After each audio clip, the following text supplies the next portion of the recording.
পাহাড়তলিতে বিশ্বাসের সুযোগ নিয়ে খাবারে বিষ প্রয়োগ চোর চক্রের হানা, আইসিইউতে গৃহকর্তা। বিস্তারিত দেখুন সম্পাদক পারভেজ আহমেদের প্রতিবেদন। চট্টগ্রামের পাহাড়তলি থানাধীন দক্ষিণ কাট্টলি এলাকায় এক চাঞ্চল্যকর চুরির ঘটনা ঘটেছে।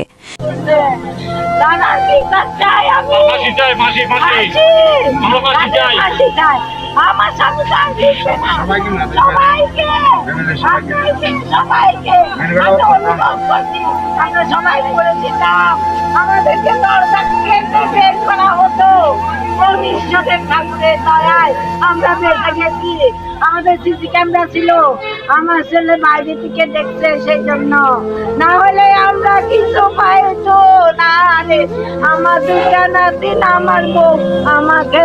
দিনমজুর হিসেবে কাজ করতে এসে সুকৌশলে খাবারের সাথে বিষাক্ত চেতনানাশক দ্রব্য মিশিয়ে একটি পরিবারের সকলকে অচেতন করে সর্বস্ব লুটে নিয়েছে একটি চোরচক্র। বর্তমানে এই ঘটনায় গৃহকর্তা জহল বালাত চট্টগ্রাম মেডিকেল কলেজ চমেক হাসপাতালের আইসিইউতে মৃত্যুশয্যায় রয়েছেন। এজাহার সূত্রে জানা যায়, গত 15 ডিসেম্বর পাহাড়তলি দক্ষিণ কাট্টলির নাথপাড়া এলাকার বাসিন্দা নীলিমা রানী নাথের বাড়িতে লাকড়ি কাটার জন্য দিনমজুর হিসেবে কাজ করতে আসেন বিমল দেবনাথ, বয়স 36। কাজ শেষে সন্ধ্যায় বিমল চলে গেলেও রাত অনুমান 8টার দিকে তাকে পুনরায় বাড়ির রান্নাঘরের পাশে সন্দেহজনকভাবে ঘোরাঘুরি করতে দেখেন পরিবারের সদস্যরা। জিজ্ঞাসাবাদে সে কৌশলে এড়িয়ে গিয়ে দ্রুত স্থান ত্যাগ করে। পরবর্তীতে ওই রাতেই পরিবারের সদস্যরা রাতের খাবার খেয়ে অচেতন হয়ে পড়েন। 16 ডিসেম্বর সকালে নীলিমা রানী নাথ চেতনা ফিরে পেয়ে দেখেন তার রান্নাঘরের টিন কেটে হাঁড়িপাতিল, চাল ও অন্যান্য তৈজসপত্র চুরি করে নিয়ে গেছে দুর্বৃত্তরা। তবে পরিবারের অন্য সদস্যরা, স্বামী, পুত্রবধূ ও নাতিনাতনিরা অচেতন অবস্থায় পড়ে থাকলে প্রতিবেশীদের সহায়তায় তাদের দ্রুত চমেক হাসপাতালে ভর্তি করা হয়।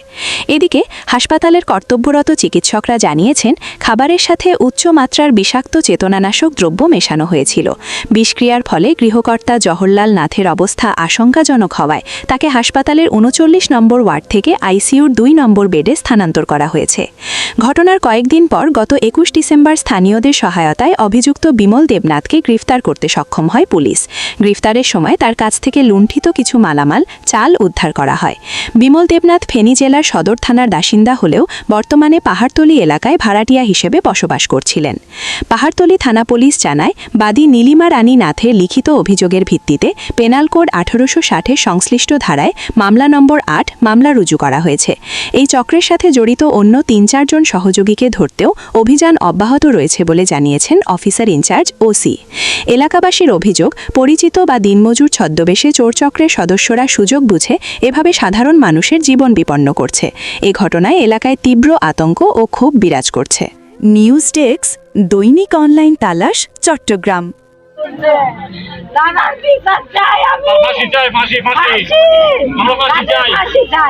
আমার সন্তান দিচ্ছে না, সবাইকে অনুরোধ করছি, আমরা সবাই পড়েছিলাম, আমাদেরকে দরজা কেটে বের করা হতো, ভবিষ্যতের ঠাকুরের দয়ায় আমরা বেঁচে গেছি। আমাদের সিসি ক্যামেরা ছিল, আমার ছেলে বাইরে থেকে দেখছে, সেই জন্য। না হলে আমরা কিছু পাইতো না রে। আমার দুটা নাতি, আমার বউ আমাকে মেরে ফেলতো রে। রান্নাঘরে যত জিনিস ছিল ওই দিন বাজার করছি, সব জিনিস নিয়ে গেছে রে বাবা।